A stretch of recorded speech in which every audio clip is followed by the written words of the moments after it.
देखिए लोकतंत्र है ये, है ना। तो किसी एक इलेक्शन से ये गति नहीं डिसाइड हो जाती किसी भी चुनाव की। और मैं ये बोलना चाहती हूँ कि हम सभी लोग 365 दिन भारतीय जनता पार्टी के सभी कर्मठ देवतुल्य कार्यकर्ता लगे रहते हैं फील्ड में।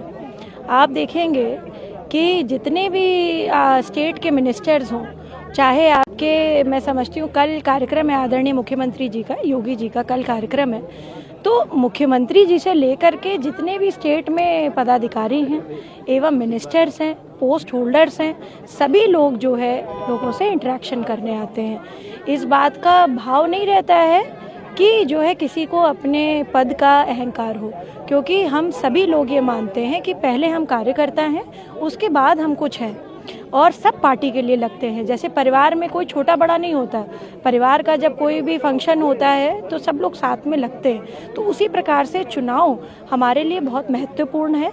हम सभी लोग जो है लोगों का रुझान ले रहे हैं, अभी भी हम सबसे इंटरेक्ट करते हैं। घर घर हमारे कार्यकर्ता बूथ से लेकर के ऊपर तक जो है लगे हुए हैं। मैं समझती हूँ जितनी यहाँ की आदरणीय मिल्कीपुर की जनता है, सभी लोग ये समझ चुके हैं कि विकास की चाबी किसके पास है। और मैं समझती हूँ कि भाजपा को अच्छा मतदान मिले 5 तारीख को।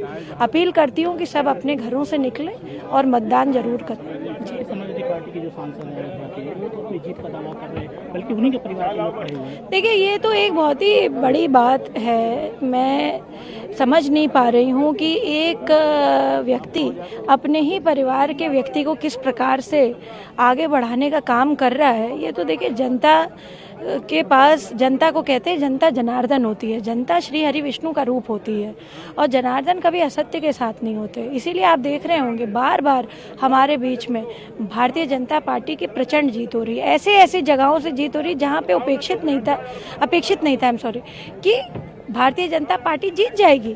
हमने वहाँ देखा जहाँ पे मुसलमान बाहुल्य क्षेत्र थे, वहाँ पर भी जो है लोगों ने भारतीय जनता पार्टी के पक्ष में वोट करके बीजेपी के कैंडिडेट को जिताया है।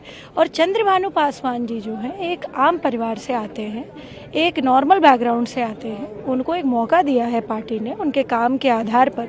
और मैं समझती हूँ कि ये लोग भी कनेक्ट करते हैं, क्योंकि जब कहते हैं कि सेम ग्रुप से व्यक्ति आता है तो उसकी कनेक्टिविटी ज़्यादा होती है, वो लोगों की परेशानियाँ ज़्यादा समझते हैं।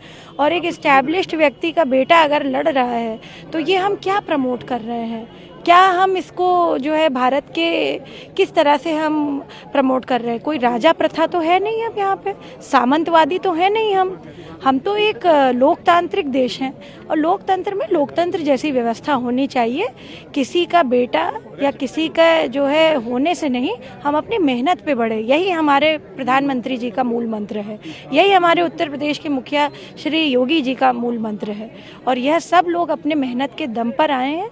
मैं सभी से आवेदन, मैं यही कहूँगी, आग्रह करूँगी कि सब लोग जो है 5 तारीख को वोट करें, भाजपा के पक्ष में वोट करें। जो राष्ट्र के साथ है वो भाजपा को जरूर वोट करेगा। जो कुंभ का आयोजन कल कैबिनेट की बैठक हुई, उसको लेकर के अध्यक्ष ने कहा कि वो राजनीति का क्षेत्र नहीं है। देखिए कुंभ में जो है आदरणीय मुख्यमंत्री जी का अपनी कैबिनेट को ले जाना, ये तो एक बहुत अच्छा काम है भाई। वहाँ पे कुंभ की व्यवस्था भी देखी सभी मंत्रियों ने, उससे जो है जितने ऑफिसर्स तैनात होंगे वहाँ पे, जितने कर्मचारी होंगे, उनका भी उत्साहवर्धन हुआ होगा कि हमारे बीच में इतने सारे कैबिनेट मंत्री से लेकर के मुख्यमंत्री जा रहे हैं। क्योंकि सूबे का मुखिया जब कहीं भी जाता है तो कोई आम बात नहीं होती है। और उस पर जो है महाकुंभ में सभी को स्नान करना चाहिए। गंगा एक पावन नदी है, सभी को स्नान करना चाहिए। और यह कुंभ जो है 144 वर्ष के बाद आ रहा है, तो इसमें उन्होंने कोई गलत काम तो किया नहीं।